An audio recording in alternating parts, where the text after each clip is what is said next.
तो आज से हम स्टार्ट कर रहे हैं अनसॉर्ट पेपर 2024 के, क्योंकि बहुत सारे स्टूडेंट के कमेंट आए कि 2024 से स्टार्ट किया जाए। तो समय बहुत कम है। आप लोग अगर अभी से तैयारी करेंगे तो अच्छी तैयारी कर सकते हैं, ऐसा नहीं कि नहीं है, बट मन लगा करके आप खूब अच्छे से मेहनत करिए। तो चलिए, आज से हम भी आपके साथ कंटिन्यू जुड़ते हैं और आप लोगों को बेस्ट से बेस्ट देने का कोशिश किया जाएगा, और साथ में आप लोग अच्छे से क्वेश्चंस को सॉल्व करिए, ठीक है ना। तो अगर किसी को किसी भी क्वेश्चंस में डाउट हो रहा तो आप लोग कमेंट बॉक्स में कमेंट करके आप क्वेश्चंस को जो है टाइप कर दीजिएगा। नेक्स्ट वीडियो में सबसे पहले उसका सलूशन दिया जाएगा, उसके बाद फिर आगे अपना टॉपिक पे आगे बढ़ेंगे, ठीक है ना। तो जैसा कि आपको दिख रहा है, आज से हम लोग जो है स्टार्ट करने वाले हैं अनसॉर्ट पेपर, ठीक। तो चलिए देखते हैं। तो जैसा कि आपको दिख रहा है कि स्क्रीन पे कि हम इंटरमीडिएट का अनसॉर्ट पेपर्स भौतिक विज्ञान यानी फिजिक्स के स्टार्ट करने वाले हैं, ठीक। तो चलिए, आप लोग तैयार हो जाइए। तो याद रखिएगा, ये जो आपका जो है पहला से जो है 2024 का सेट फर्स्ट है, और इसमें हम लोग जो है ये पार्ट फर्स्ट जो है सॉल्व करेंगे, ठीक है ना। तो पार्ट फर्स्ट है ये, इसके बाद सेकंड आएगा और कवर करने का प्रयास करेंगे कि सेकंड में ख़त्म हो जाए। अगर सेकंड में ख़त्म नहीं होती है तो थर्ड पार्ट आ जाएगा, बट प्रयास रहेगा कि 2 वीडियो में एक सेट ख़त्म कर दिया जाए, ठीक। तो अच्छे मार्क्स लाने के लिए हम लोग प्रिपरेशन करेंगे, ठीक है ना। तो चलिए ध्यान देते हैं, ठीक। तो सबसे पहले हम इसकी साइज़ को थोड़ा सा कम कर देते हैं। तो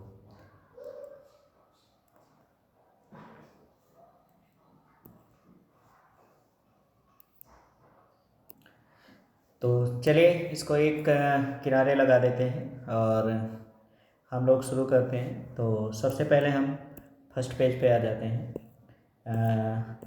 सबसे पहले देखो क्या होता है, इंट्रोडक्शन आपको पढ़ना ज़रूरी होता है, ठीक। तो चलिए आपके सामने स्क्रीन पे तो एनसीईआरटी पाठ्यक्रम के प्रारूप अनुसार अनसॉर्ट पेपर है। अनसॉर्ट पेपर का सेट फर्स्ट ले रहे हैं और इसका कोड है एफएस, ठीक है ना। तो सभी लोग अगर एक ही राइटर के जो है ले रखे हो तो अनसॉर्ट पेपर कोई भी ले लो, उसमें कोई दिक्कत नहीं है। बट याद रखना, किसी में अगर सेट इधर उधर हो तो याद रखना इसका कोड जो है वो क्या है, एफएस है। तो एफएस कोड का सभी लोग जो है अनसॉर्ट पेपर उठा लेंगे, ठीक है ना। अब जैसा कि आपके क्वेश्चंस में दिया गया है, क्या दिया है, दे रहा है कि ई गतिज ऊर्जा के एक अल्फा कण एक कण की लुईस दी ब्रोगली तरंगदैर्घ्य होती है। तो आप लोगों को मैंने इसका पूरी तरह से सलूशन भी करवा रखा है, ठीक है ना। तो कुल मिला के लेमडा और गतिज ऊर्जा में जो रिलेशन होता है वो क्या होता है, तो लेमडा इक्वल टू होता है, ठीक। कलर चेंज कर देते हैं, ठीक, ताकि आपको अच्छे से दिखे। तो लेमडा इक्वल टू क्या होता है, एच अपान रूट क्या होता है, 2 MEK, ठीक। बट हमने जो आपको करा रखा है उसमें एक है, बट यहाँ पे गतिज ऊर्जा ई की बात कर रहा है, तो हम लोग जो इस क्वेश्चन में दिया है उसके अकॉर्डिंग ही करेंगे। तो इसमें हमारा ऑप्शन कौन सा सही हो जाएगा, तो ऑप्शन फर्स्ट है lambda equal to 1/2 lambda M E, 1/√2 MEE, ये नहीं हो सकता। सेकेंड ऑप्शन है लेमडा H/ME है, ये भी नहीं हो सकता। लेमडा इक्वल टू √2 ME, ये भी नहीं हो सकता। लेमडा, इसमें तो कोई भी ऑप्शन सही नहीं है। तो इसका मतलब आपका इसमें जो अग्रवाल के आंसर है इसमें ऑप्शन मिस दे दिया गया है। तो आपका राइट आंसर होगा lambda equal to H/√2 ME, ठीक है ना। तो आप लोग बना लो इसमें किसी एक ऑप्शन को। तो ऐसा करते हैं, हम ऑप्शन फर्स्ट को ही बना देते हैं, ये थोड़ा सा हमें सही लग रहा है, तो यहाँ H बना लो बस, ठीक है ना। तो हमारा फर्स्ट ऑप्शन इसका राइट आंसर हो जाएगा, ठीक। तो इसके बाद चलते हैं अगले पेज पे। तो अगला पेज आपके सामने है, ठीक। तो कह रहा है कि खाखंड है। तो इसमें देखो क्या कह रहा है, यदि इलेक्ट्रॉन का अनुगमन वेग VD, वैद्युत क्षेत्र E हो तो निम्नलिखित में कौन सा संबंध ओम के नियम का पालन करता है, ठीक।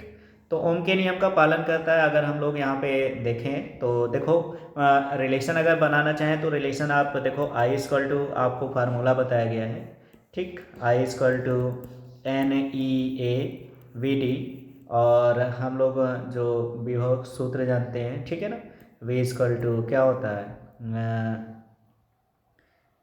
E इंटू डी होता है, यहीं से रिलेशन निकाल लेते हैं। तो इसमें ज़्यादा हम रिलेशन नहीं करते। अगर अगर आपको डाउट हो तो आप बताइएगा, हम आपको पूरा सोल्यूशन, बट इसका क्या होगा कि ऑप्शन नंबर 3 इसका राइट आंसर हो जाएगा, ठीक है ना। तो यहाँ पे हमारा राइट आंसर क्या होगा, राइट आंसर होगा कि इसमें जो अनुगमन वेग होता है, ठीक, अनुगमन वेग वी डी, ठीक है ना, वी डी डायरेक्टली प्रोपोर्शनल किसके होगा, ई के। तो हमारा ऑप्शन नंबर 3 इसका राइट आंसर हो जाएगा, ठीक। तो गा खंड है, तो गा खंड का क्या कंडीशंस दिया गया है, कह रहे हैं अल्फा कण प्रकीर्णन का पथ जो होता है वो कैसा होता है, ठीक है ना, प्रकीर्णित अल्फा कण का पथ कैसा होता है, ठीक। तो इसका ऑप्शन नंबर 4 जो है राइट आंसर होगा, अति परवलयाकार, ठीक। उत्तल लेंस की फोकस दूरी अधिकतम होती है, तो किस कलर में उत्तल लेंस की फोकस दूरी अधिकतम होगी, तो आपका राइट आंसर क्या होगा, लाल प्रकाश के लिए, ठीक। नेक्स्ट है यदि प्रत्यावर्ती धारा परिपथ में केवल संधारित्र हो तो परिपथ में व्यय शक्ति होगी, ठीक। तो अब ध्यान दीजिए, इसमें अगर आपको याद हो तो जब हमने आपको परिपथ बताया था तो वहाँ पे प्रत्यावर्ती धारा परिपथ, तो उसमें मैंने आपको 2 चीज़ें बता रखी है, ठीक। एक तो मैंने जब इसकी शक्ति का फार्मूला बताया था तो वहाँ पे आपने देखा था, ठीक, फर्स्ट कंडीशंस में जब परिपथ में क्या हो, केवल प्रतिरोध लगा हो, ठीक है ना, क्या हो, केवल प्रतिरोध लगा हो, ठीक। इसमें क्या है, थोड़ा सा केवल प्रतिरोध लगा हो, ठीक है ना, प्रतिरोध। तो उसके लिए हमने क्या बताया था आपको, अगर आपको याद हो तो यहाँ पे हमारी जो शक्ति होती है P इक्वल टू वो क्या होता है, VRMS इंटू IRMS, ठीक, IRMS। लेकिन अगर किसी संधारित्र में, ठीक, अगर मान लो जो है धारिता या संधारी लगा हो तो वहाँ पे हमने देखा था जो कलांतर हमारा आया था वो कितना आया था, 90 डिग्री, ठीक।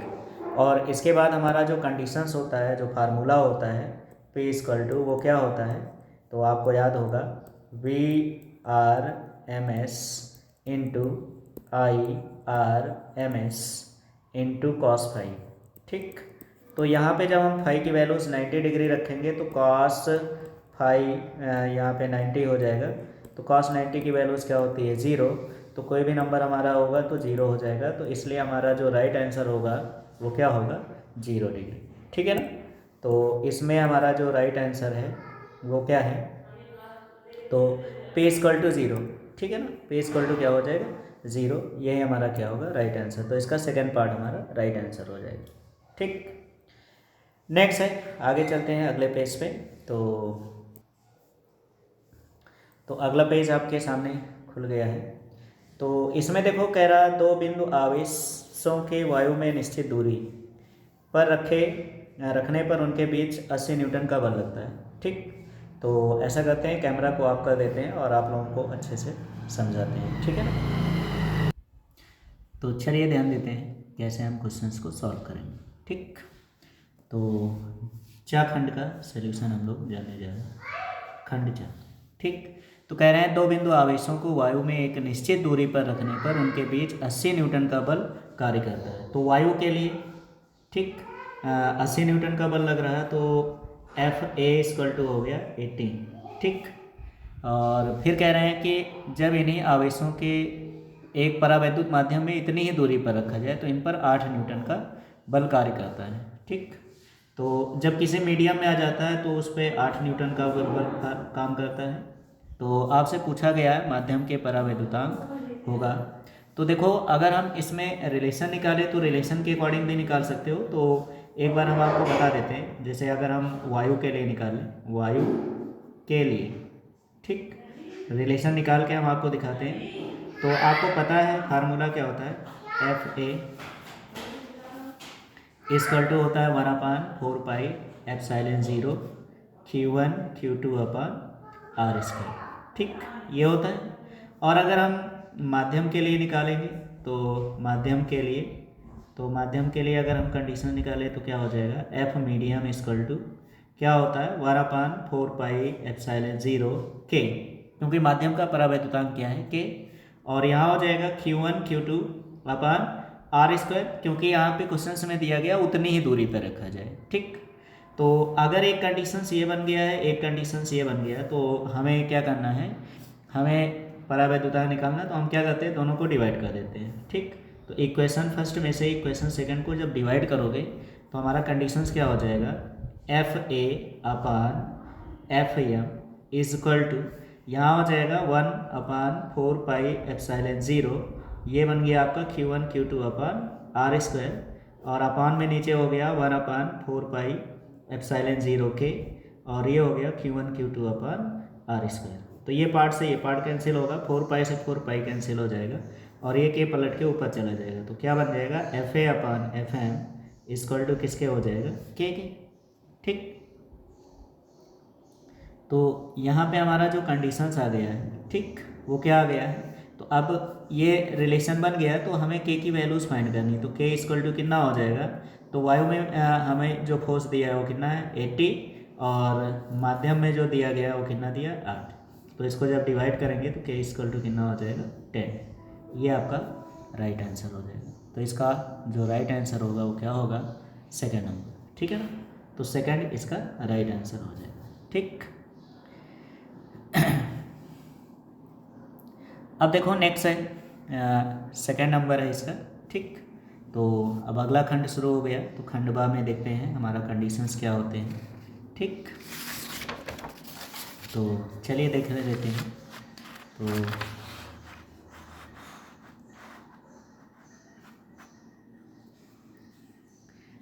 दो का खंड, ठीक, कह रहा लेंस की वायु में फोकस दूरी। अब लेंस की वायु में फोकस दूरी, तो देखो अगर हम मान लेते हैं, माना कि वायु माना कि वायु में लेंस का जो लेंस है, लेंस के पदार्थ का अपवर्तनांक, ठीक है ना, लेंस के पदार्थ का अपवर्तनांक, पदार्थ का अपवर्तनांक, अपवर्तनांक क्या है, ANG। ठीक, ये है। अब फिर कह रहे हैं किसी द्रव में, तो द्रव में अगर हम किसी जो है उसको डुबोएंगे, तो है ना, ये तो वायु में हो गया, तथा द्रव, तो द्रव में अपवर्तनांक अगर हम मान लेते हैं क्या हो गया, WNG। ठीक, द्रव। ठीक, या अगर आपको याद हो, चलो यहाँ से हम क्या करते हैं, वो कैंसिल कर देते हैं, और वायु के सापेक्ष द्रव का जो अपवर्तनांक दिया जाता है, ठीक, वो हो गया ANW। तो सबसे पहले हमें क्या फाइंड करना होता है, WNG। ठीक, और WNG इक्वल टू क्या होता है, ANG अपान ANW। ठीक, तो ये निकल के आ जाता है। अब अगर हम इनका जो है फोकस दूरी निकालें, ठीक, तो फोकस दूरी वायु के लिए क्या होता है, आपको फार्मूला बताया गया है 1/f, तो क्या हो जाएगा 1/fa इक्वल टू क्या होता है, ANG माइनस 1 इंटू क्या होगा 1/r1 माइनस 1/r2, ये हो गया। अब इसी को अगर लिक्विड में डुबोया जा रहा है, ठीक है ना, तो द्रव में, तो अगर हम द्रव के लिए निकाल रहे हैं, तो द्रव के लिए जब निकालोगे तो क्या हो जाएगा 1/f, W इक्वल टू क्या होगा, तो इसके प्लेस में हम क्या रखेंगे, ANG अपान ANW माइनस 1, और ये बन जाएगा हमारा 1/r1 माइनस 1/r2। ठीक, अब इसके बाद आपको करना क्या है, इसको हम इक्वेशन फर्स्ट वाला लेते हैं, इसको इक्वेशन सेकंड, तो इक्वेशन फर्स्ट को डिवाइड कर देते हैं इक्वेशन सेकंड से, तो जब डिवाइड करोगे तो क्या बन जाएगा ये, तो ये बन जाएगा 1/fa, और इसको डिवाइड कर रहे हैं 1/FW से, इक्वल टू क्या हो जाएगा यहाँ ANG minus 1 into 1/r1 minus 1/r2, और इसको डिवाइड कर रहे हैं किससे, तो ANG अपान ANW minus 1 into 1/r1 minus 1/r2, ये होगा, ये भाग से भाग कैंसिल हो जाएगा। तो यहाँ पे जब हम इसकी वैल्यूज़ फाइंड करेंगे, तो ये ऊपर जाएगा तो क्या हो जाएगा, FW upon FA equal to क्या हो जाएगा, ANG माइनस 1 अपान, ये हो गया हमारा ANG अपान ANW माइनस 1, तो ये इसका रेशियो हो जाएगा। ठीक, तो यही हमारा क्या होगा, आंसर हो जाएगा। ठीक, नेक्स्ट क्वेश्चन से, तो अगला क्वेश्चन आपकी स्क्रीन पे आ रहा है, ध्यान दीजिए। तो अगला क्वेश्चन है 2 का ख खंड, ठीक। तो 2 के खंड में कह रहा हाइड्रोजन परमाणु में इलेक्ट्रॉन की मूल ऊर्जा स्तर में आयनन विभव कितना होता है। तो आयनन विभव देखो रटा रटाया क्वेश्चन है। आयनन विभव, तो आयनन विभव का मान कितना होता है 13.6 इलेक्ट्रॉन वोल्ट, इसका राइट आंसर हो जाएगा, ठीक। फिर इसके बाद नेक्स्ट क्वेश्चन है विद्युत चालकता की परिभाषा, ठीक। तो क्वेश्चन नंबर गा, ठीक है ना।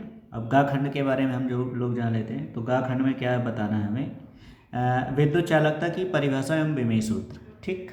तो विद्युत चालकता की परिभाषा और विमेय सूत्र को जो है हमने आपको पहले ही बता रखा है, ये देखिए, ठीक।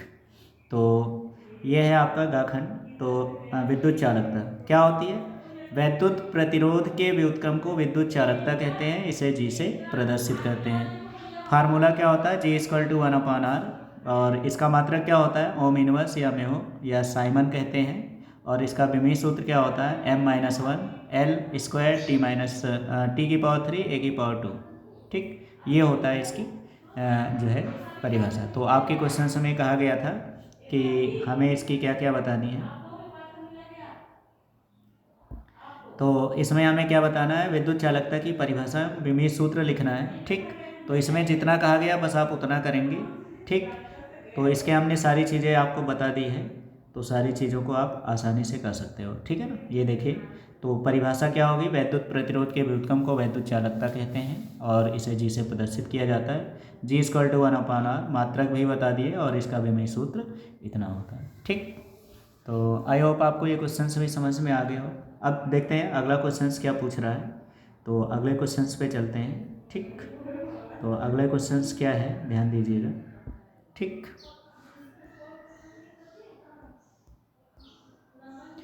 तो क्वेश्चन नंबर है प्रत्यावर्ती धारा परिपथ में अमीटर धारा के किस मान को व्यक्त करता है, ठीक। प्रत्यावर्ती धारा परिपथ में अमीटर धारा के किस मान को व्यक्त करता है, घा खंड है, ठीक। तो ये क्वेश्चन भी आपको पता ही होगा। तो प्रत्यावर्ती धारा परिपथ में प्रयुक्त अमीटर धारा के किस मान को व्यक्त करता है, ठीक।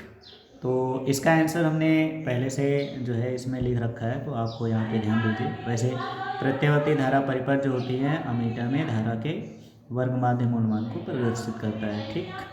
तो यहाँ पे देखिए ये लिख दिया है मैंने, ठीक। प्रत्यावर्ती धारा परिपथ में अमीटर धारा के वर्ग माध्य मूल मान यानी कि IRMS को प्रदर्शित करता है, ठीक। इसका राइट आंसर ये हो जाएगा, ठीक। अगला क्वेश्चन चलते हैं। तो अगले क्वेश्चन पे देखते हैं अगला क्वेश्चन में हमें क्या पूछ रहा है। तो अगले क्वेश्चन में देखिए क्या कह रहा है और क्या पूछ रहा है, ठीक। तो क्या लिखा हुआ है, होल पर कितना आवेश पीएन संधि डायोड का परिपथ संकेत बनाइए, ठीक है ना। यानी होल यानी कोटर की बात किया जा रहा है, तो कोटर की बात कर रहे हैं, तो कोटर पे कितना आवेश होता है ये सब हमें प्रदर्शित करना है। तो ये देखिए इसका भी आंसर यहाँ पे लिखा गया। तो कोटर एक धनावेशित आवेश होता है जिसका मान होता है 1.6 × 10⁻⁻19 कूलाम का होता है, और ये पीएन संधि डायोड का जो है प्रतीक चिन्ह होता है, ठीक है ना। तो ये इसका हो गया, ये आपका पी टाइप अर्धचालक हो जाएगा और ये एन टाइप अर्धचालक होगा, ठीक है ना। चलते हैं अगले क्वेश्चन से। तो अगला क्वेश्चन है रेडियो तरंगों एवं सूक्ष्म तरंगों में किसकी आवृत्ति अधिक होती है, ठीक। तो रेडियो तरंग और सूक्ष्म तरंगों में किसकी आवृत्ति अधिक होती है, इसके लिए भी मैंने आपको पूरा इसका चैप्टर में पूरा बताया था कि क्या कंडीशंस होता है और किस कंडीशंस में क्या होता है और इसको कैसे हमें याद रखना है, ठीक। इसके शॉर्ट ट्रिक भी बताए थे, ठीक है ना। तो शॉर्ट ट्रिक में मैंने आपको पूरा बता रखा है, अगर नहीं है तो आप लोग ध्यान दीजिएगा, ठीक है। पीछे वीडियो देख लीजिए, उसमें आपको सब पता चल जाएगा। तो चलिए देखते हैं इसका राइट आंसर क्या होगा। तो इसका राइट आंसर है सूक्ष्म तरंगों की आवृत्ति रेडियो तरंगों से अधिक होती है, ठीक। क्योंकि अगर हम ध्यान दें तो रेडियो तरंग की जो आवृत्ति होती है वो 3 × 10⁹, ठीक है ना। ये ध्यान रखना, ये जो यहाँ पे थोड़ा सा मिस है ये हो गया आपका 3 × 10⁹, ठीक। इतने हर्ट्ज से कम होती है, ठीक। और फिर अगला है सूक्ष्म तरंगों की आवृत्ति जो होती है वो 300 मेगाहर्ट्ज से 300 गीगाहर्ट्ज़ के बीच होती है। तो इसके अकॉर्डिंग अगर हम देखें तो हमारी जो वैल्यूज़ है वो रेडियो तरंगों की आवृत्ति से सूक्ष्म तरंगों की आवृत्ति जो होती है रेडियो तरंगों की आवृत्ति से क्या होती है, अधिक होती है। ठीक, चलते हैं अगले क्वेश्चन से। तो अब आ जाते हैं खंड सा पे। तो खंड सा में हम लोग जो है देखेंगे, अब थोड़ा सा हमारे लॉन्ग आंसर आ गए हैं। ठीक, तो लॉन्ग आंसर यानी 3 का। तो 3 के का में क्या कह रहा है, कह रहा है नाभिक के द्रव्यमान क्षति एवं बंधन ऊर्जा की को परिभाषित कीजिए। ठीक, तो द्रव्यमान क्षति क्या होती है ये भी हमने आपको अच्छे से बता रखा, बंधन ऊर्जा क्या होती है इसको भी अच्छे से बता रखा है। अगर नहीं है तो फिर से देख लीजिए कि द्रव्यमान क्षति क्या होती है और बंधन ऊर्जा क्या होती है। तो द्रव्यमान क्षति, ठीक, जो हमारे न्यूक्लियन होता है, न्यूक्लियन में जो प्रोटॉन और न्यूट्रॉन्स होते हैं मिलाकर नाभिक के परमाणु का निर्माण किया जाता है। तो निर्मित नाभिक का जो द्रव्यमान होता है वो घटकर प्रोटॉन और न्यूट्रॉन की मुक्त अवस्था में जो द्रव्यमानों के योग से हमेशा कुछ कम होता है। ठीक, और द्रव्यमान के इस अंतर को ही क्या कहते हैं, द्रव्यमान क्षति। अब ऐसे ध्यान दे लो। ठीक, ये तो लिखना, अगर आप इसको दूसरे शब्द में लिखना चाहो, दूसरी तरह से लिखना चाहो तो आप क्या लिख सकते हो, जो न्यूक्लियन का द्रव्यमान होता है, न्यूक्लियनों का जो द्रव्यमान, अब जैसे आपको पता है ये न्यूक्लियन, ये परमाणु है, परमाणु के अंदर ये हो गया क्या, नाभिक। अब नाभिक में क्या होते हैं, प्रोटॉन और न्यूट्रॉन होते हैं। ठीक, तो प्रोटॉन और न्यूट्रॉन के अगर हम द्रव्यमानों को जोड़ लें तो इन प्रोटॉनों और न्यूट्रॉनों के द्रव्यमानों से जो न्यूक्लियन होता है, जो भी आपका परमाणु होता है, उसका द्रव्यमान क्या होता है, कुछ कम होता है। और द्रव्यमानों के इस अंतर को ही हम क्या कहते हैं, द्रव्यमान क्षति।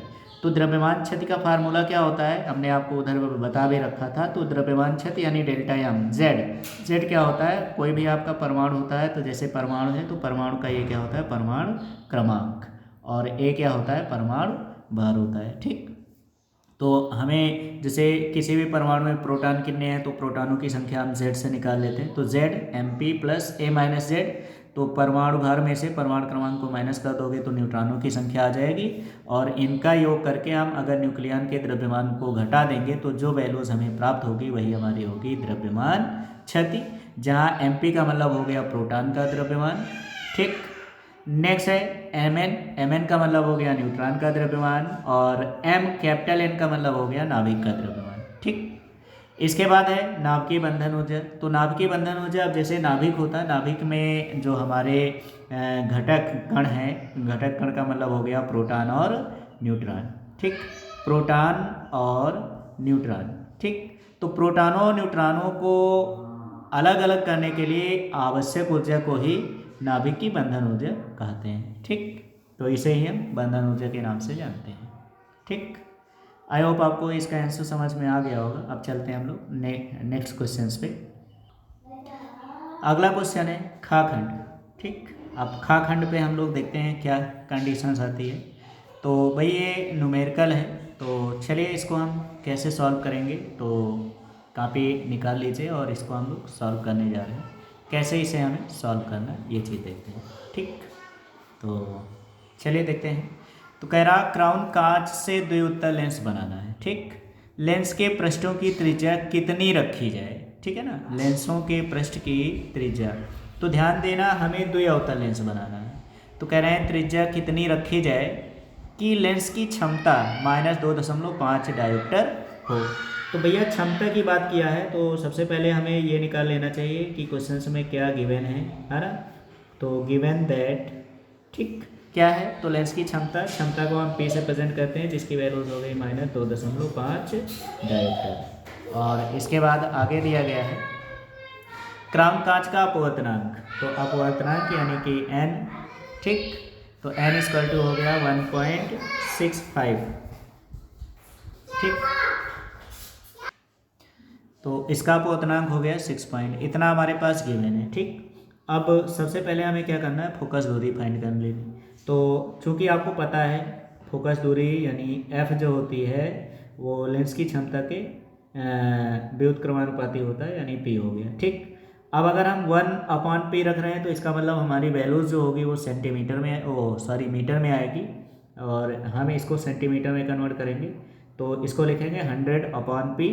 अब ये हमारी इसमें जो p होगा ये किस में होगा, मतलब अब ये जो एफ निकल के आएगी वो किस में होगी, सेंटीमीटर में निकल के आ जाएगी। ठीक, तो चलिए हम लोग सॉल्व कर लेते हैं। तो एफ इक्वल टू हो जाएगा 100 अपॉन पी, पी की वैल्यूज हो गई -2.5, पॉइंट को कैंसिल कर दो, 0 बढ़ा लो और 25 चौके 100 हो जाएगा। तो यहाँ से हमें एफ की वैल्यूज फाइंड हो जाएगी। तो एफ इक्वल टू हो गया -40 सेंटीमीटर। ठीक, ये फोकस दूरी फाइंड हो गई है। अब इसके बाद हमें करना क्या है, इसको सॉल्व कर लेते हैं। तो चलिए देखते हैं कैसे इसको सॉल्व करेंगे। ठीक, एफ की वैल्यूज फाइंड हो गई है, एन का मान दिया है, हमें त्रिज्याएं ज्ञात करनी है। ठीक, तो चूँकि हम जानते हैं मेकर का सूत्र, तो मेकर के सूत्र से 1/f इक्वल टू क्या होता है, n-1 इंटू 1/r1 - 1/r2। ठीक, अब अगर आपको याद हो तो मैंने आपको पहले भी बता रखा कि अगर आपका लेंस अवतल है, ठीक है ना, तो अवतल के लिए हमारी जो त्रिज्याएं होती हैं वो उसमें r1 जो होती है वो उसकी वैल्यूज़ निगेटिव ली जाती है और r2 की वैल्यू जो होती है वो पॉजिटिव ली जाती है। ठीक, तो यहाँ पे हम r1 की वैल्यूज़ निगेटिव रखेंगे। तो कंडीशंस क्या होगा, और ध्यान रखना द्विउत्तल लेंस है, तो अगर हमने मान लिया कि r1 और r2 की वैल्यूज़ जो है वो किसके इक्वल है, r के इक्वल है। ठीक, तो यहाँ पे हमारा जो कंडीशंस हो जाएगा, f की वैल्यूज़ रख दीजिए, तो क्या हो जाएगा 1/40, ठीक, माइनस में, और इसके बाद क्या हो जाएगी इक्वल टू n की वैल्यूज़ हो गई कितना 1.65 माइनस का 1 इंटू 1/r1, तो r1 की वैल्यूज़ माइनस है ना, ये हो गया, और -1/r। ठीक, तो क्या हो जाएगा -1/40 इक्वल टू कितना होगा 0.65, और ये हो जाएगा दोनों ऐड हो जाएंगे तो माइनस साइन यहाँ लगा देते हैं, और ये हो गया 2/r। तो क्या करते हैं, माइनस से माइनस कैंसिल कर देते हैं। ठीक, अब यहाँ हम पॉइंट कैंसिल करेंगे, डबल जीरो यहाँ से हम बढ़ा लेते हैं, 0 से 0 कैंसिल कर दो, 2 से इसको डिवाइड कर दो, 2 पंचे 10। ठीक, अब इसको जब हम सॉल्व करेंगे तो कितना होगा 1/4 इक्वल टू 65/5r। ठीक, 5 से इसको भी डिवाइड कर दो, कितना हो जाएगा 5 एक कम 5, एक बचा 5 3 15। ठीक, इसको क्रॉस मल्टीप्लाई कर दो तो r इक्वल टू हो जाएगा, इसको ट्रांसफ़र करेंगे तो 4 3 12 और 4 एक कम 4 एक 5, यानी r की वैल्यू जो होगी वो कितनी होगी 52 सेंटीमीटर। ठीक, अब हमें इनकी जो है त्रिज्याएं निकालनी है, तो हमारी जो r1 होगी, r1 की वैल्यूज़ वो किस में दिया गया, माइनस वैल्यूज़, तो r की वैल्यूज़ हो गई 52, यानी r1 की वैल्यू जो होगी 52 सेंटीमीटर होगी, और r2 की वैल्यू जो होगी वो क्या होगी +52 सेंटीमीटर हो जाएगी। तो हमें जो लेंस लेना है, तो उस द्विउत्तल लेंस को बनाने के लिए हमें उनकी त्रिज्याएं जो है वो कितनी रखनी होगी, एक -52 सेंटीमीटर रखेंगे और दूसरा +52 सेंटीमीटर रखेंगे। आई होप आपको ये न्यूमेरिकल समझ में आ गया, और याद रखना ऐसे न्यूमेरिकल्स बोर्ड में पूछे जाते हैं, तो आप लोग ऐसे क्वेश्चंस को ज़रूर प्रैक्टिस कर लीजिए। ठीक, नेक्स्ट है गाखंड। तो गाखंड को हम कैसे सॉल्व करेंगे ये देखते हैं। ठीक, तो चलिए देखते हैं। तो अगले क्वेश्चंस को समझते हैं, अगला क्वेश्चंस क्या कह रहा है। तो गाखंड पे देखते हैं गाखंड का आंसर हमारा क्या आता है। तो गाखंड में कह रहे हैं पीएन संधि डायोड के अग्र अभिनत स्थिति में इसके प्रचालन को समझाइए, कि जब पीएन संधि डायोड अग्र अभिनत में होता है तो इसमें कैसे इलेक्ट्रॉनों का प्रवाह कैसे होता है, तो इसको समझते हैं। तो चलिए देखिए कैसे इसको समझते हैं। तो हम आ जाते हैं अपने स्लाइड पर, तो चलिए ध्यान दीजिए, ये आ गया। ठीक, तो चलिए देखिए, सबसे पहले हम ये समझते हैं कि पीएन संधि डायोड को अग्र अभिनत में कैसे रखते हैं। ठीक, तो जो आपका संधि डायोड होता है, ठीक, ये देखिए यहाँ पे ये हो गया। ठीक, ये बन गया संधि डायोड। ठीक, तो जब हम संधि डायोड के जो पी क्रिस्टल होता है, पी टाइप अर्धचालक होता है, ये पी टाइप अर्धचालक को बाह्य बैटरी के धन सिरे से और एन टाइप क्रिस्टल को बाह्य बैटरी के जब ऋण सिरे से जोड़ते हैं, तो ये घटना हमारी क्या कहलाती है, अग्र अभिनत होती है। तो यही यहाँ पे लिखा हुआ है कि पीएन संधि डायोड के अग्र अभिनत स्थिति में पी प्रकार के और एन प्रकार के अर्धचालकों के बीच एक संधि बनती है। जब संधि को अग्र अभिनत स्थिति में रखा जाता है तो पी प्रकार के अर्धचालक को बाह्य बैटरी के धन टर्मिनल से और एन टाइप अर्धचालक को जो बाह्य बैटरी होती है उसके ऋण टर्मिनल से जोड़ा जाता है। तो इस स्थिति में बाहरी वोल्टेज जो होती है पी प्रकार के अर्धचालक में छिद्रों मतलब कोटर और एन प्रकार के अर्धचालक में इलेक्ट्रॉनों को संधि की ओर ढकेलता है। ठीक, इससे संधि पर अवरोधक परत की चौड़ाई कम हो जाती है और संधि के आर पार इलेक्ट्रॉन और छिद्रों का प्रवाह बढ़ जाता है। इस प्रकार डायोड में विद्युत धारा का प्रवाह होने लगता है। ठीक, तो ये देखिए जैसे ये हो गया। ठीक, तो ये यहाँ पे चित्र के माध्यम से समझ लो। तो ये पी टाइप अर्धचालक और ये एन टाइप अर्धचालक हो गया और ये जो हो गया पी एन संधि डायोड हो गया। ठीक, अब पी एन संधि डायोड में ये जो पी टाइप अर्धचालक होता है इसमें कोटर होते हैं और एन टाइप अर्धचालक में जो होते हैं वो क्या होते हैं, इलेक्ट्रॉन होते हैं। ठीक, ये हो गए। तो कोटर को हमने होल के टाइप में ऐसे दिखा दिया। ठीक, तो जब इनको जैसे ही बायो बैटरी से जोड़ते हैं, ये धन सिरा हो गया, ये ऋण सिरा हो गया, तो इसमें जो कोटर होते हैं ये चलने लगते हैं। ठीक है ना, कोटर जो होते हैं पी क्षेत्र से जो है एन क्षेत्र की ओर इस तरह से गतिशील हो जाते हैं। ठीक, और एन क्षेत्र में जो इलेक्ट्रॉन होते हैं वो पी क्षेत्र की ओर इस तरह से गति करने लगते हैं। ये देखिए, ठीक, इस तरह से गति करने लगते हैं। तो जब इलेक्ट्रॉन और कोटर यहाँ संधि पे मिलते हैं, तो संधि पर मिलते हैं तो एक दूसरे को क्या करते हैं, यहाँ पे उदासीन कर देते हैं। ठीक, जैसे ही संधि पे मिलते हैं तो यहाँ क्या होते हैं, उदासीन करते हैं। तो जैसे ही ये यहाँ पे मिलते हैं उदासीन करते हैं, वैसे ही बायो बैटरी के धन सिरे पे, यहाँ पी टाइप अर्धचालक के यहाँ धन सिरे पे एक सहसंयोजक बंध टूट जाता है। और जैसे सहसंयोजक बंध टूटता है तो जो कोटर होते हैं वो तो एन क्षेत्र की ओर चलने लगते हैं और जो इलेक्ट्रॉन होते हैं वो इन संयोजक तारों से होता हुआ यहाँ बायो बैटरी के ये धन टर्मिनल में प्रवेश कर जाता है। ठीक, और जैसे ही यहाँ ये टर्मिनल में प्रवेश करता है, ठीक उसी समय बायो बैटरी के ऋण सिरे से ये इलेक्ट्रॉन निकल कर यहाँ इन संयोजक तारों से होता हुआ ठीक यहाँ एन टाइप अर्धचालक में पहुँच जाता है और जो इलेक्ट्रॉन आपका विलुप्त हुआ होता है उसका स्थान ले लेते हैं। तो ये तो हो गया, बट वहाँ पे हमें केवल समझाना है कि कैसे ये वर्क करता है। ठीक, तो हमें बस इसमें इतना आंसर लिखना है। ठीक, चलते हैं अगले क्वेश्चन की ओर। तो अगला क्वेश्चन क्या कह रहा देखते हैं।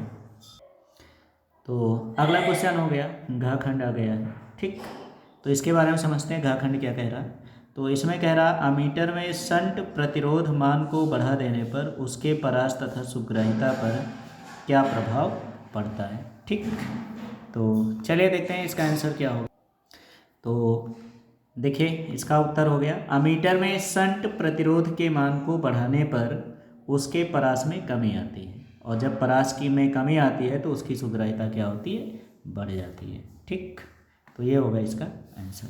तो इस तरह से हम इन शॉर्ट आंसर के जो है मतलब क्वेश्चंस के आंसर दे सकते हैं। ठीक, अब चलते हैं हम थोड़ा लॉन्ग क्वेश्चंस की तरफ। तो अगले क्वेश्चंस आपके स्क्रीन पे आ रहे हैं, ध्यान दीजिए। तो अगला क्वेश्चन आपके स्क्रीन पे आ चुका है। अब इन क्वेश्चंस को हमें सॉल्व करना है और सॉल्व करके इनके आंसर देने हैं। ठीक, तो चलिए हम लोग सॉल्व करते हैं क्वेश्चंस को और देखते हैं कि इनका जवाब क्या आता है। ठीक, तो फिर से आप लोग पेन और लेके बैठ जाइए और हाँ सभी लोग जो है अच्छे से कॉपी में इनको लिख लीजिए। ठीक है ना, लिख के और प्रैक्टिस करिए और कोई भी क्वेश्चन अगर दोबारा रिपीट हो रहा तो उसको आप लिख के प्रैक्टिस ज़रूर करें, ये नहीं कि एक बार लिख लिए तो काम हो गया। ठीक, तो चलिए देखते हैं 4 का काखंड क्या कह रहा है। ठीक, तो कह रहे हैं यदि कांच के एक पतले प्रिज्म को जल में डुबो दें तो सिद्ध कीजिए प्रिज्म द्वारा उत्पन्न न्यूनतम विचलन कोण वायु के सापेक्ष 1/4 रह जाएगा। यानी कि यहाँ पे देखो जो हमें प्रूव करना है। ठीक है, सबसे पहले देख लेते हैं क्या प्रूव करना है। तो कह रहा सिद्ध कीजिए कि जो अगर हम प्रिज्म को जल में डुबो दें तो जल में जो हमारी विचलन कोण उत्पन्न हो रही है यानी डेल्टा एम, वो वायु में उत्पन्न विचलन कोण का 1/4 हो जाएगा। ये हमें क्या करना है, प्रूव करना है। ठीक, इतना हमें क्या करना है, प्रूव करना है। अब सबसे पहले देखो इसमें दिया क्या है, तो सबसे पहले हम गिवन दैट निकाल लेते हैं। गिवन दैट, ठीक, क्या हमारे पास क्वेश्चंस में गिवन है। ठीक, तो देखिए क्या दिया है। तो इसमें दे रहे हैं A N G equal to दिया गया है 3/2 एंड ए एन डब्लू की वैल्यूज़ है 4/3। ठीक, ये हो गया, इतना दे दिया गया है। अब जब हम इसका सलूशन करेंगे तो चलिए देखते हैं इसका सलूशन कैसे करना है। तो सबसे पहले आपको करना क्या है, डब्ल्यू एन जी निकाल लेना है। ठीक, तो डब्ल्यू एन जी कैसे निकालते हैं, इसका फार्मूला मैंने आपको बता रखा है, फिर से देखिए, A N G upon A N W. तो जब यहाँ पे हम इसकी वैल्यूज़ रखेंगे तो ए एन जी का मान है 3/2 और ए एन डब्ल्यू का मान है 4/3। तो 4/3 पलट के ऊपर हो गया और इसको हम मल्टीप्लाई करेंगे तो 9/8 हो जाएगा। ठीक, अब इसके बाद हम लोग फार्मूला रख देते हैं। तो आपको फार्मूला बताया गया है विचलन कोण डेल्टा एम इक्वल टू क्या होता है, n-1 इंटू ए। ठीक, ये हो गया। तो यहाँ से अगर हम इसकी वैल्यूज़ निकालें तो अगर हम वायु के लिए निकालें तो वायु के लिए ठीक है ना, फॉर एयर, तो इसके लिए हो जाएगा डेल ए इजक्वल टू, है ना, यहाँ ए लिख दो, तो डेल्टा ए इजक्वल टू क्या हो जाएगा, ANG-1 इंटू ए, इसको हमने मान लिया इक्वेशन फर्स्ट। और जल के लिए, तो जल के लिए इसका कंडीशन जब निकालेंगे, ठीक, तो जल के लिए हो जाएगा डेल डब्लू इजक्वल टू हो गया WNG-1 इंटू ए हो गया। ये हमारा बन गया इक्वेशन सेकेंड। ठीक, अब हमें करना क्या है, समीकरण 2 को समीकरण 1 से भाग दे देते हैं। ठीक, तो जब इसको हम भाग करेंगे तो क्या आएगी इसकी वैल्यूज, ध्यान दीजिएगा। ठीक, तो यहाँ हो जाएगा del W upon delta A is equal to, यहाँ हो गया WNG-1 इंटू ए अपान ANG-1 इंटू ए से क्या हो गया, कैंसिल। और अगर हम इनकी वैल्यूज़ पुट कर रहे हैं तो WNG की वैल्यूज़ हमारी आई है 9/8। तो जब यहाँ पे इसकी वैल्यूज़ रखेंगे 9/8 माइनस का 1 अपान ANG का मान हो गया कितना, तो ANG की वैल्यूज़ हो गई हमारे पास कितना, 3/2। तो यहाँ हो गया 3/2 माइनस 1। अब इसको हम सॉल्व कर लेते हैं, तो क्या लिखोगे इसको, 8 एकम 8, 9 में से 8 घट गया तो 1/8 हो जाएगा। और यहाँ 2 एकम 2, 3 में से 2 घट जाएगा तो कितना हो जाएगा, 1/2 पलट के ऊपर हो गया। ठीक, तो यहाँ 2 से इसको कैंसिल कर देंगे, 2 चौके 8, तो delta W upon delta A equal to कितना हो गया, 1/4। ठीक, तो हमें डेल डब्लू की वैल्यू निकालना है, इसको इधर ट्रांसफ़र कर देंगे तो यहाँ पे हमारा रिलेशन आ जाएगा D delta W equal to क्या हो गया, 1/4 इंटू डेल्टा ए। और यही हमें क्या करना था, प्रूव करना था। ठीक, इस तरह से हम प्रूव कर सकते हैं। ठीक, तो आई होप आपको ये क्वेश्चन भी समझ में आ गया होगा। तो बढ़िया क्वेश्चन है, ऐसे भी क्वेश्चंस कई बार पूछे गए हैं, तो ऐसे क्वेश्चंस को आप ज़रूर सॉल्व कर लीजिए। ठीक, तो चलिए देखते हैं अगला क्वेश्चंस। तो अगला क्वेश्चन आपकी स्क्रीन पे लिखा हुआ है, ठीक है ना, खाखंड। तो क्या कह रहा है, विस्थापन धारा की सार्थकता की विवेचना कीजिए तथा इसके चालन धारा के बीच कालांतर ज्ञात कीजिए। ठीक, तो चलिए इसका भी आंसर हमने टाइप कर रखा है, तो आपको जो है ले चलते हैं। ठीक, स्लाइड पे, तो आप लोग ध्यान दीजिए क्या होती है इसकी कंडीशंस। ठीक,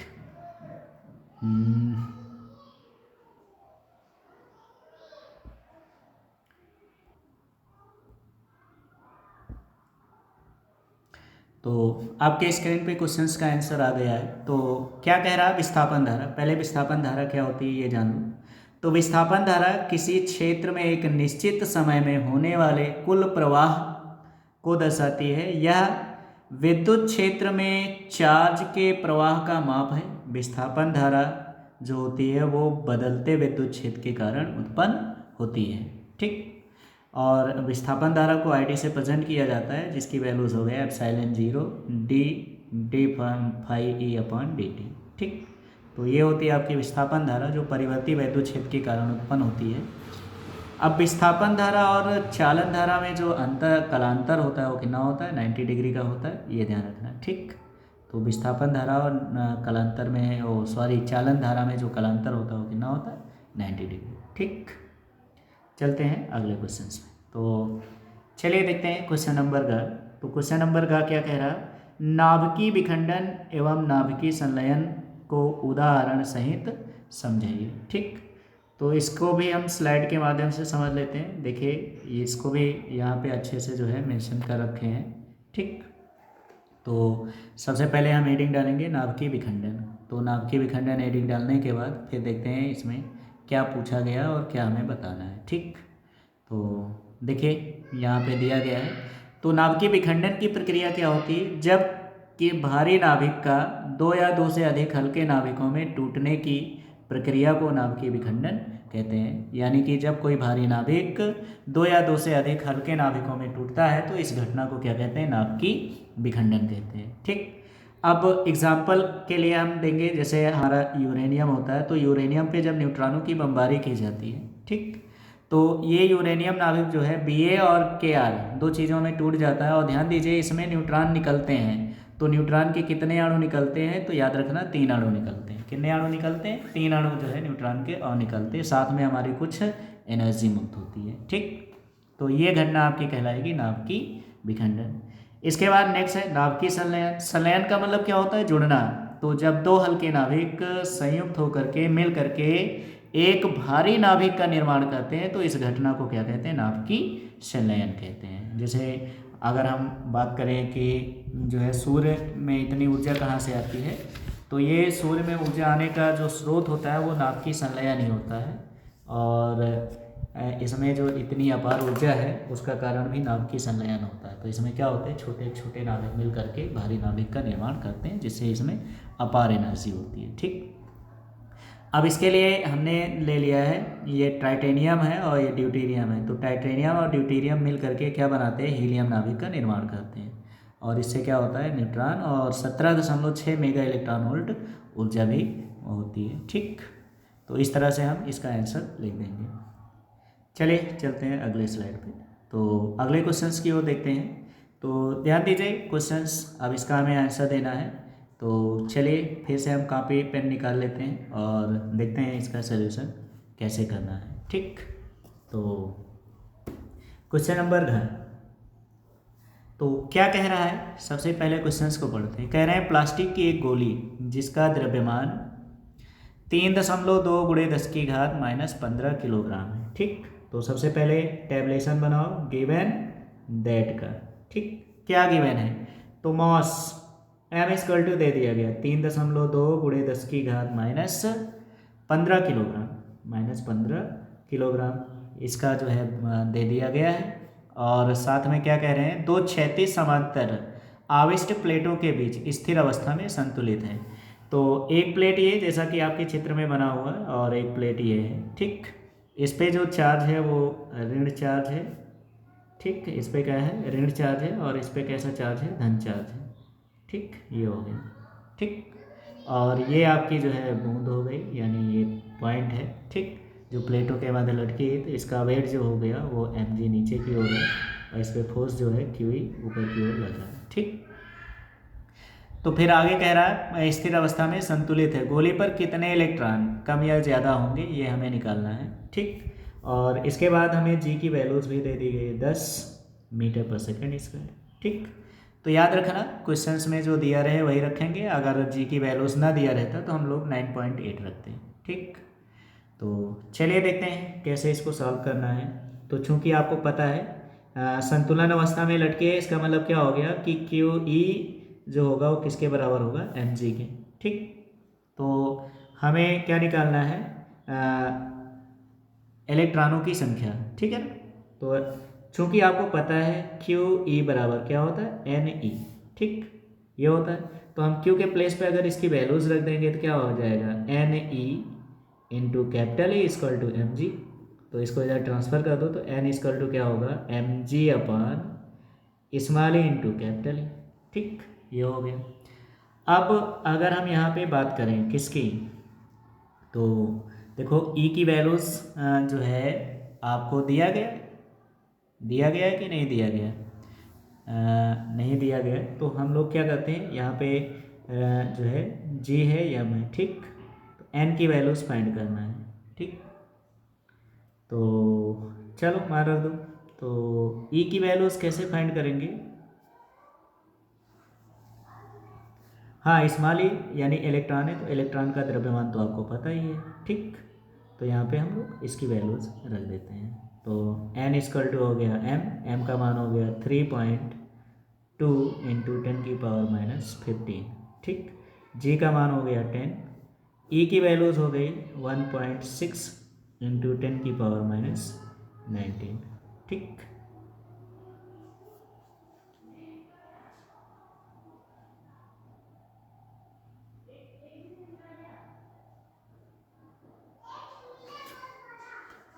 और ध्यान दीजिएगा, ये चीज़ों को अभी हमने ध्यान नहीं दिया, ये दूरी दे दी गई है 2 सेंटीमीटर, ठीक। ये दूरी हो गई और इनके प्लेटों के बीच का जो विभव है वो भी दे दिया गया है 1000 वोल्ट, ठीक। ये दे दिया गया है। तो यहाँ पे हम लोग जो फार्मूला जानते हैं, ए इक्वल टू क्या होता है, वी अपॉन यल होता है, ठीक। तो वी की वैल्यूज़ है हमारे पास 1000 और यल की वैल्यूज़ है 2 सेंटीमीटर। तो इसको चेंज कर लेते हैं, 10⁻⁻2 हो जाएगा, तो 2 से इसको डिवाइड कर देते हैं, 5 हो गया। तो यहाँ से हमें ई की वैल्यूज़ भी मिल जाएगी 5000 और ये 2 ऊपर जाएगा, 500 इंटू 10⁻⁻2 प्लस में बन जाएगा, ठीक। तो ई के प्लेस पे ई की वैल्यूज़ भी पुट कर दो, कितना हो गया 5 और 00 इसमें हो जाएगा, तो इसको हम लिख सकते हैं 5 इंटू 10⁻4, ठीक, न्यूटन प्रति कूलम। तो ये हो गया 10⁻4, ठीक। अब देखो यहाँ हम इसको कैंसिल करते हैं, पॉइंट से पॉइंट कैंसिल हो जाएगा, 5 से ये कट जाएगा, 5 दूना 10 हो गया, 16 दूना 32 हो जाएगा, तो 2 से 2 गुणा हो जाएगा, तो n इक्वल टू हो गया कितना, 2 दूना 4 गुणे 10 की घात। अब 19 में से 4 घटा देते हैं, कितना हो गया 15, यानी ये पूरा पूरा हमारा ये वैल्यूज़ भी कैंसिल हो जाएगा, तो यहाँ हो गई इसकी 0। तो कुल मिला के इसमें जो इलेक्ट्रॉन है, यानी कितने इलेक्ट्रॉन हैं, 4 इलेक्ट्रॉन जो है होंगे, ठीक। तो इस तरह से इस क्वेश्चन को सॉल्व कर लेंगे, ठीक। आई होप आपको ये क्वेश्चंस भी अच्छे से समझ में आ गया होगा। चलिए अब चलते हैं हम अगले क्वेश्चंस की ओर। तो अगला क्वेश्चंस क्या कह रहा है उसकी ओर बढ़ते हैं, ठीक। अगला क्वेश्चन आपकी स्क्रीन पे ध्यान दीजिए।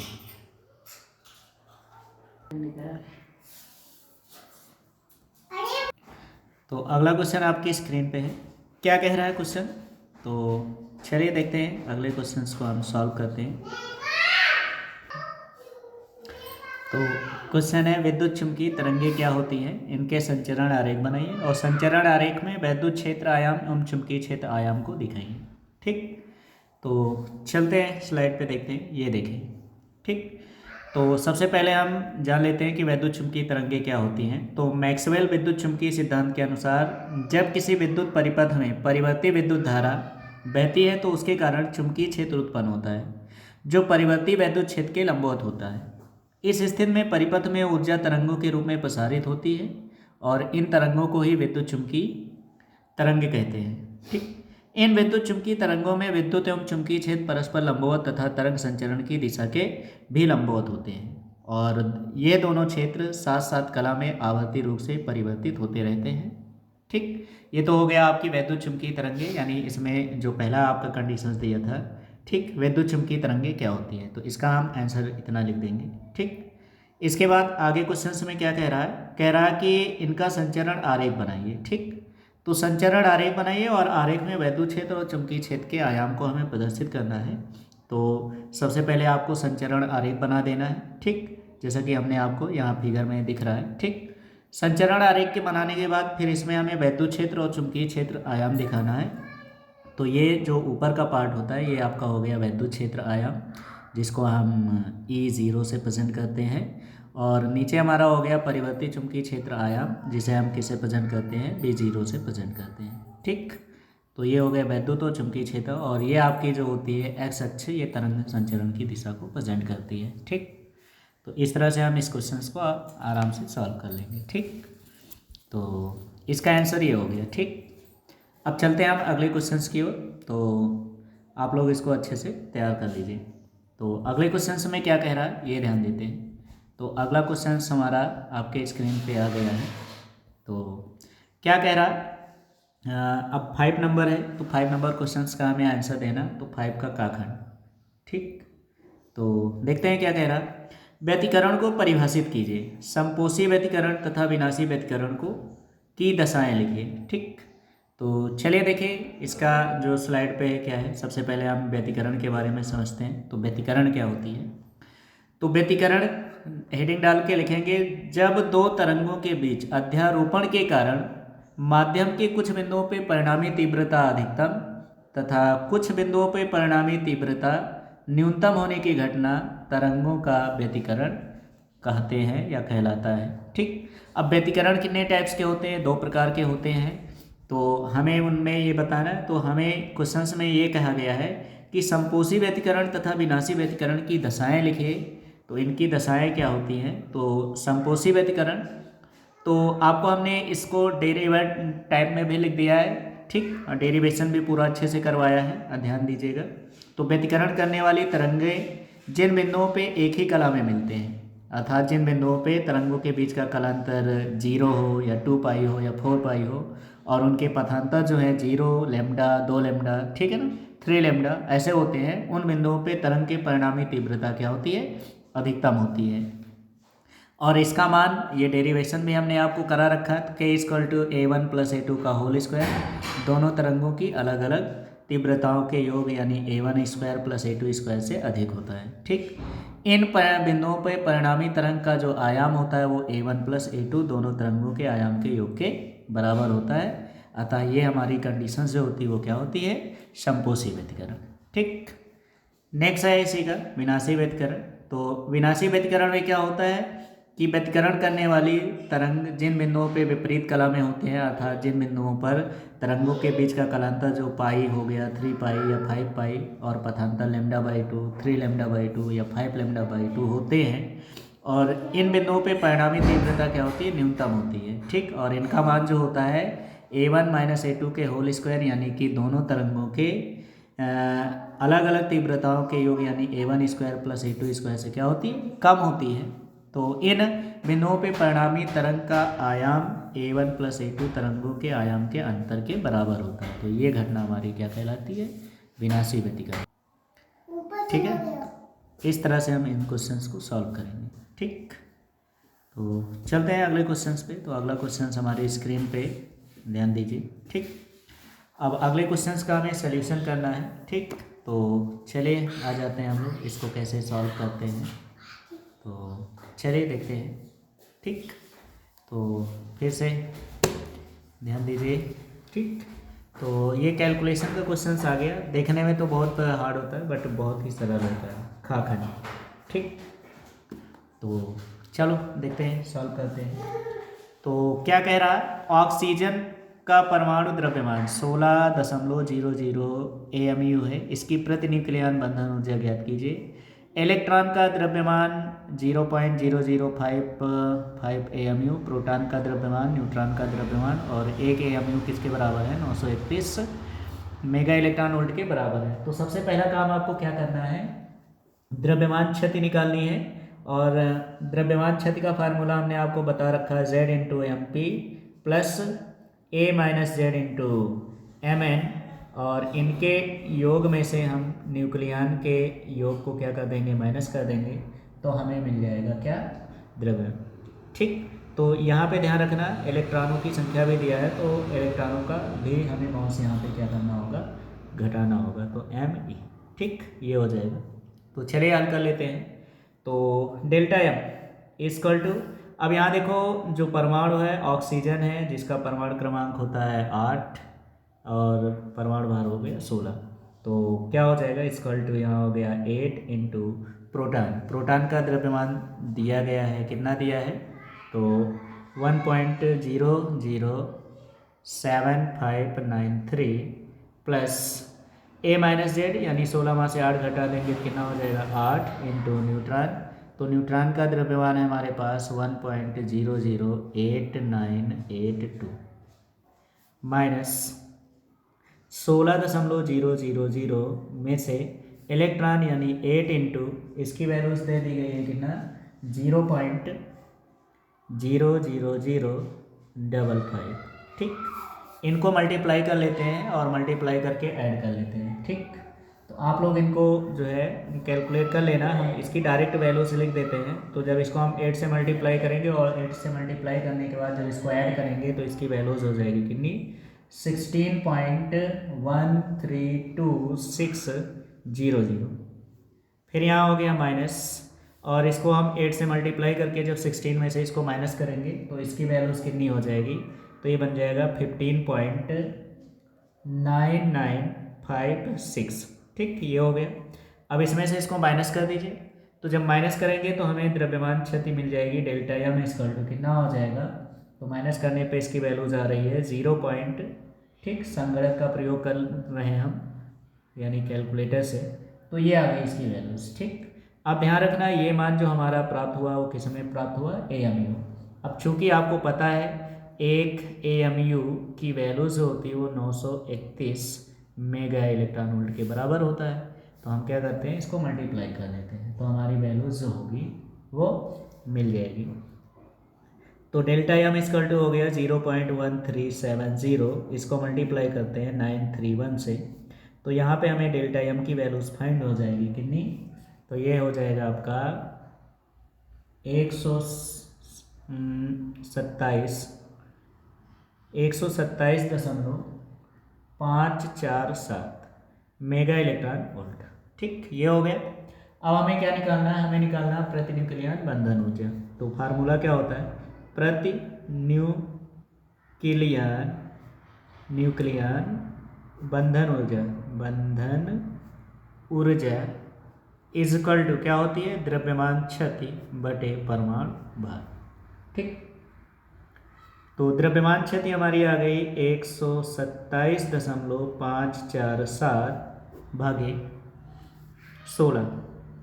तो 16 से जब इसको हम भाग करेंगे तो इसकी वैल्यू जो होगी वो किसके बराबर आ जाएगी, तो ये हो गया 7.97 मेगा इलेक्ट्रॉन वोल्ट। यही हमारा क्या हो जाएगा, आंसर हो जाएगा। तो इस तरह से हम इस क्वेश्चन का आंसर दे देंगे। ठीक, आई होप आपको ये क्वेश्चन अच्छे से समझ में आ गया होगा। चलते हैं हम अगले क्वेश्चंस की ओर। ठीक, तो अगला क्वेश्चन आपकी स्क्रीन पे ध्यान दीजिए।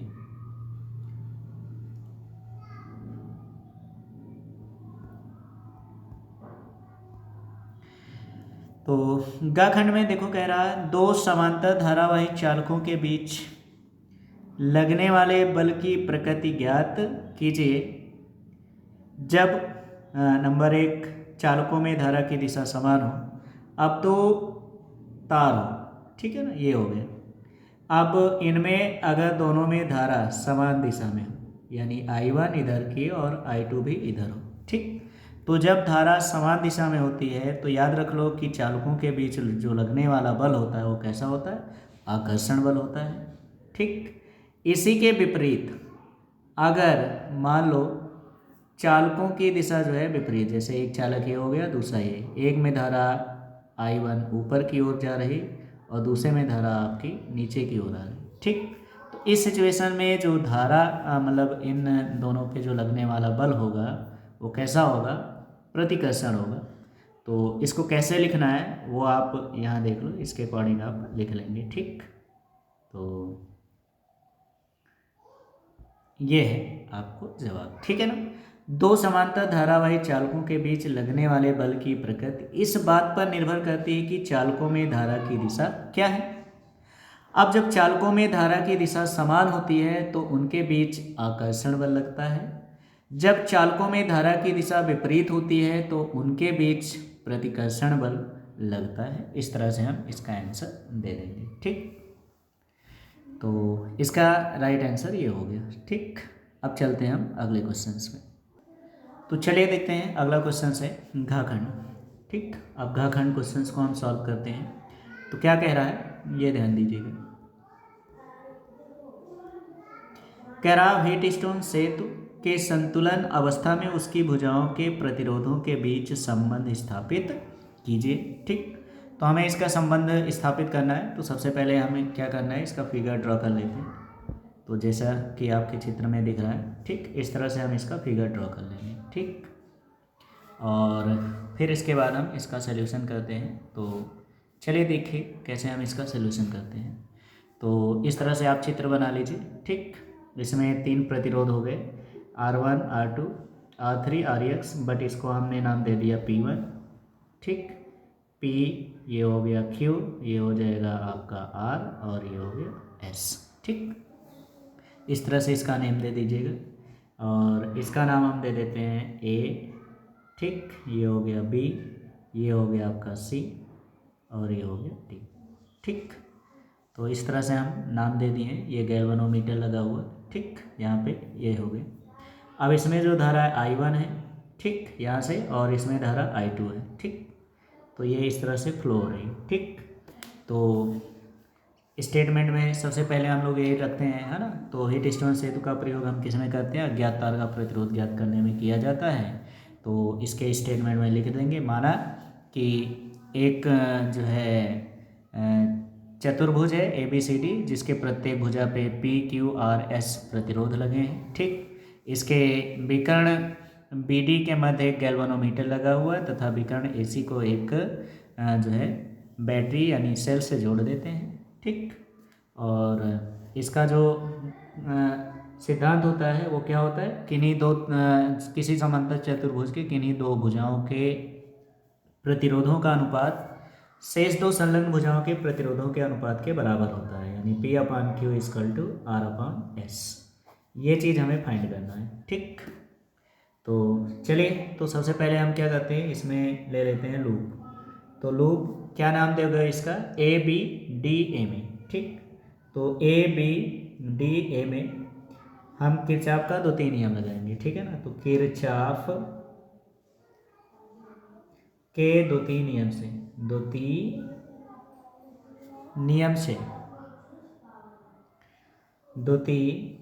नियम से, ठीक। तो दूसरा नियम लगा देते हैं और देखते हैं हमारी कंडीशंस क्या निकल के आती हैं। तो इसमें अगर हम देखें तो इसमें कौन सी धारा बह रही? I1, ठीक। और इसका प्रतिरोध कितना है? P है, तो ये हो जाएगा I1 × P। और यहाँ से आने के बाद देखो, इसमें धारा का जो डायरेक्शन है वो इधर है, और इसकी डायरेक्शन इधर है, तो धारा विपरीत दिशा में है, इसलिए ये हो जाएगा -I2 × इसका प्रतिरोध हो गया R = कोई बैटरी नहीं लगी तो कितना हो गया? 0, ठीक। अब इसको इधर ट्रांसफर कर दो, तो दिस इम्प्लाइज क्या हो जाएगा? I1P = क्या हो जाएगा? I2R। ये बन जाएगा हमारा इक्वेशन फर्स्ट, ठीक। इसके बाद अगला लूप, अगला नाम हो गया BCDB में, BCDB में। और यहाँ भी हम किरचॉफ के नियम से ही चलेंगे, ठीक है ना। तो किरचॉफ के 2-3 नियम से, तो दूसरा नियम से इसको भी सॉल्व कर लेते हैं। तो क्या कह रहा है ये? तो इसमें देखो कौन सी धारा आ रही? अब ये त्रिभुज है, तो इसमें हमारी हो गई I1, तो ये हो गया I1 × Q minus I2 × S = 0। इसको इधर ट्रांसफ़र कर दो, तो यहाँ से हमारा कंडीशंस हो जाएगा I1Q = I2S। ये बन जाएगा समीकरण सेकेंड। अब हमें करना क्या है, यहाँ पे आप जो है समीकरण 1 को समीकरण 2 से क्या कर दीजिएगा? भाग।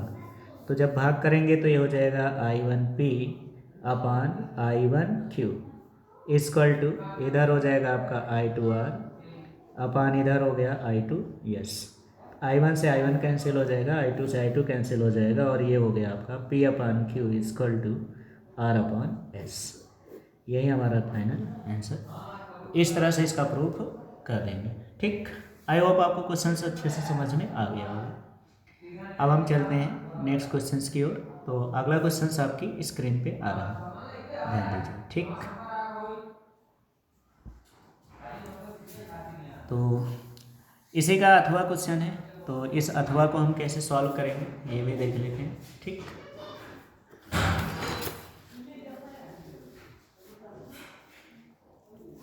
तो अगर हम इसको ना करना चाहते तो हम इसके अथवा क्वेश्चंस को भी सॉल्व कर सकते हैं। तो अथवा वाला तो और इजी है, ठीक। क्या कह रहा है? एक तार का प्रतिरोध 16 ओम है, तो R1 = 16 ओम दिया है।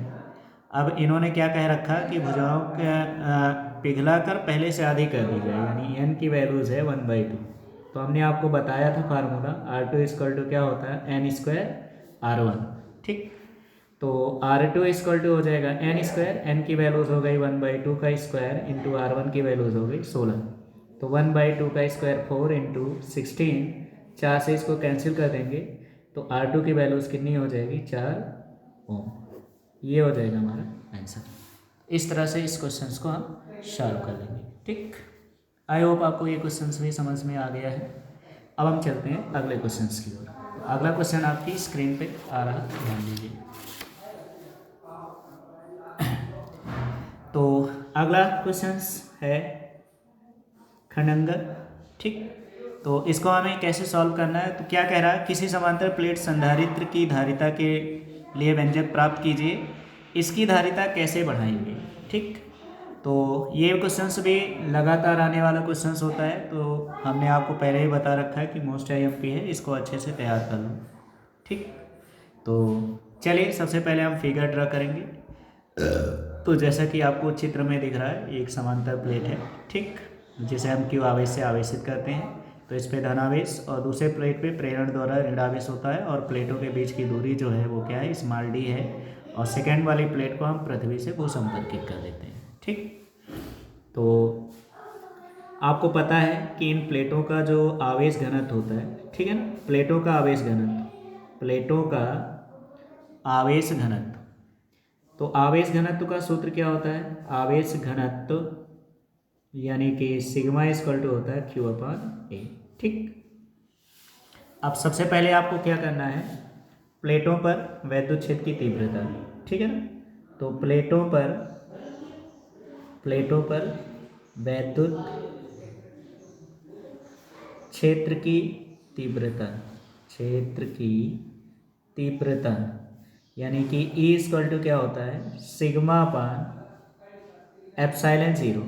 तो सिग्मा की वैल्यू जब पुट कर देंगे तो क्या बन जाएगा आपका, E equal to Q upon A epsilon zero. ठीक, अब हमें निकालना है प्लेटों के मध्य विभवांतर, ठीक है ना, तो प्लेटों के मध्य विभव, तो प्लेटों के मध्य विभवांतर क्या फार्मूला होता है, V equal to A into D. ठीक, तो V इक्वल टू हो जाएगा E का मान हो गया Q upon A epsilon zero into क्या हो गया डी। अब हमें निकालना क्या है, समांतर प्लेट संधारित्र की धारिता, ठीक है ना, तो समांतर प्लेट संधारित्र की धारिता, तो इसकी हम धारिता निकालेंगे। तो धारिता कैसे निकालते हैं, तो C इक्वल टू फार्मूला क्या होता है, Q अपान V। ठीक, अब V की वैल्यूज यहाँ पे पुट कर देते हैं, तो क्या हो जाएगा, तो C इक्वल टू हो जाएगा Q अपान V की वैल्यूज रखेंगे तो हो जाएगा Q D upon A epsilon zero, Q से Q कैंसिल हो जाएगा, तो यहाँ हमारा रिलेशन आ जाएगा, this implies C equal to A epsilon zero upon D. तो ये हो गई समांतर प्लेट संधारित्र की धारिता का व्यंजक। ठीक, तो इस तरह से हम डेरिवेट कर लेंगे। ठीक, अब देखो इसमें ये पूछा गया है कि इसकी धारिता को कैसे बढ़ा सकते हैं। तो हमने आपको जब थ्योरी पढ़ाई थी तो उसमें हमने आपको बताया था कि संधारित्र की धारिता को प्रभावित करने वाले कारक जो होते हैं वो क्या होते हैं, के होता है, डी हो गया, ठीक है, और अगर माध्यम का होता है तो तीन चीज़ें होती हैं, एक हो गया धारिता डायरेक्टली प्रोपोर्शनल होती है माध्यम के परावैद्युतांक की, दूसरा आपको पता है सेकंड कंडीशंस होती है सी डायरेक्टली प्रोपोर्शनल होता है क्षेत्रफल के, और थर्ड केस होती है हमारी सी जो होती है वो इन्वर्सली प्रोपोर्शनल होती है डी के यानी बीच की दूरी की। तो हम इसकी धारिता कैसे बढ़ा सकते हैं, तो माध्यम के परावैद्युतांक के मान को बढ़ा करके भी बढ़ा सकते हैं, या अगर हम बढ़ाना चाहें तो प्लेटों के क्षेत्रफल जो है उसके मान को बढ़ा करके कर सकते हैं, या हम तीसरा कंडीशन है कि अगर हम प्लेटों के बीच की दूरी को कम कर देंगे तो भी प्लेट की धारिता क्या होगी, बढ़ जाएगी। तो इस तरह से हम इन क्वेश्चंस का जवाब देंगे, ठीक है ना। अब ध्यान रखना है आपको, स्टेटमेंट वगैरह आपको ज़रूर लिखनी है। तो स्टेटमेंट में जो हमने आपको पहले बता रखा है कि स्टेटमेंट कैसे लिखा जाता है, जो आपको फिगर ड्रा करना, फिगर में क्या है वही चीज़ आपको प्रदर्शित कर देना है। ठीक, तो आज के लिए बस इतना ही, मिलते हैं नेक्स्ट वीडियो में। तो आज के लिए आप लोग जो है इतने क्वेश्चन सॉल्व करिएगा, आगे के हम क्वेश्चंस को अगले वीडियो में कंटिन्यू रखेंगे। तो आज बहुत ज़्यादा क्वेश्चंस हो गए हैं, तो बाकी क्वेश्चंस हम कल देखेंगे। तो आज के लिए बस इतना ही, मिलेंगे फिर नेक्स्ट वीडियो में। Bye bye, take care.